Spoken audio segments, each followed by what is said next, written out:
Hello friends, Umiya ફૂડમાં તમારું સ્વાગત છે। તો આજે આપણે એકદમ ટ્રેડિશનલ રીતે બનતી ગુજરાતી ગોળવાળી લાપસી બનાવીશું। તો એકદમ પરફેક્ટ માપ સાથે બનાવીશું અને ફટાફટ બની જાય એકદમ સરળ રીતે આપણે બનાવીશું।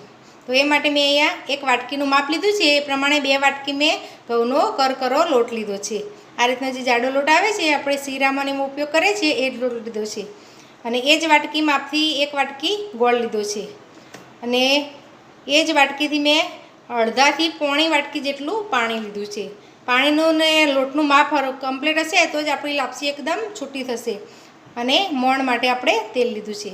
તો પહેલાં આપણે ગોળ અને પાણીને ગરમ કરવા મૂકી દઈએ। તો મેં એક તપેલી લીધી છે, એમાં આપણે પાણી એડ કરી દઈશું। તો અડધા વાટકીથી થોડું ઉપર પાણી લીધું છે અને એમાં આપણે ગોળ એડ કરી દઈશું। ગેસ ચાલુ કરી દઈશું। હવે આપણે આ રીતે ગોળ ને પાણીને પીગાળી લઈશું। ગેસ આપણે સ્લો ટુ મીડિયમ રાખીશું અને પીગાળી લઈશું। હવે આપણો ગોળ ઓગળે ત્યાં સુધી આપણે મોણ આપી દઈએ લોટમાં। તો આપણો 2 વાટકી લોટ છે એટલે આપણે 1.5 ચમચી જેટલું તેલ એડ કરીશું। આ બીજી અડધી ચમચી। હવે એને હાથોથી આ રીતે સરસ મોણ આપી દઈશું। મુઠ્ઠી પડતું મોણ થાય એટલું આપણે મોણ આપવાનું છે।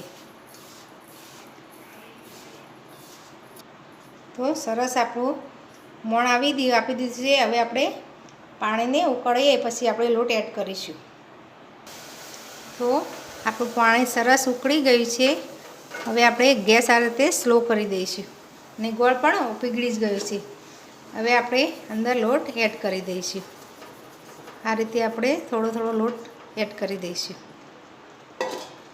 હવે આ રીતે થોડા થોડા અંદર ખાડા કરી દઈશું। આપણે હાલ ચલાવવાનું નથી, આ રીતે થોડા થોડા ખાડા કરી દઈશું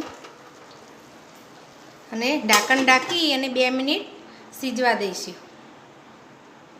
તો 2 મિનિટ થઈ ગઈ છે। હવે આપણે ઢાંકણ હટાવી અને સરસ મિક્સ કરી લઈશું। બધું પાણી શોષાઈ ગયું છે, તમે જોઈ શકો છો। હવે આ રીતે આપણે મિક્સ કરી લઈશું।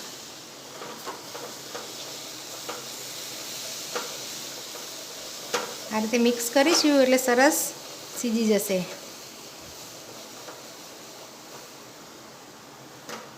તો સરસ મિક્સ થઈ ગયું છે। હવે આપણે એક આ રીતે ગેસ પર લોઢી મૂકી દઈશું। થોડીવાર ગેસ ફૂલ કરી દઈશું એટલે લોઢી ગરમ થઈ જાય। પછી ઉપર આપણે આ લાપસીને તપેલી છે તે મૂકી દઈશું। હવે આ રીતે આપણે પ્રેસ કરી દઈશું લાપસીને સરસ। હવે ઢાંકણ ઢાંકી અને 5 થી 7 મિનિટ આપણે સીજવા દઈશું। ગેસ હવે તાવડી ગરમ થઈ જાય એટલે આપણે ગેસને સ્લો કરી દઈશું। તો 7-8 મિનિટ જેવું થઈ ગયું છે। હવે આપણે ગેસ બંધ કરી લઈશું ને ચેક કરી લઈશું। તો આપણે પહેલાં વેલણથી જ થોડીવાર આમ ચલાવી લઈશું।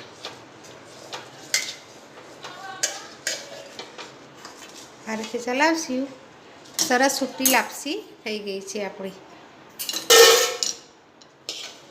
આ તમે જોઈ શકો છો, સરસ છૂટી લાપસી થઈ ગઈ છે। હવે આપણે એને સર્વ કરીશું। તો આપણે પ્લેટમાં સર્વ કરીશું। આ રીતે જોઈને જ તમને ખબર પડી જશે કે કેટલી છૂટી આપણી લાપસી બની છે।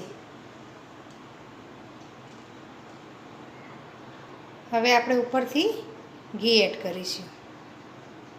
તો ગરમ લાપસી હોય એ વખતે જ આપણે ઘી એડ કરી દેવાનું એટલે સરસ ઘી અંદર મેલ્ટ થઈ જશે। મેં 3 ચમચી જેટલું ઘી એડ કરું છું। તો તૈયાર છે આપણી એકદમ છૂટી છૂટી એવી ગોળવાળી લાપસી। જો તમને આ મારી રેસીપી ગમી હોય તો મારા વિડીયોને લાઇક, શેર અને મારી ચેનલને સબસ્ક્રાઈબ જરૂર કરજો। ફરી મળીશું આવા નવા વિડીયો સાથે। ધન્યવાદ।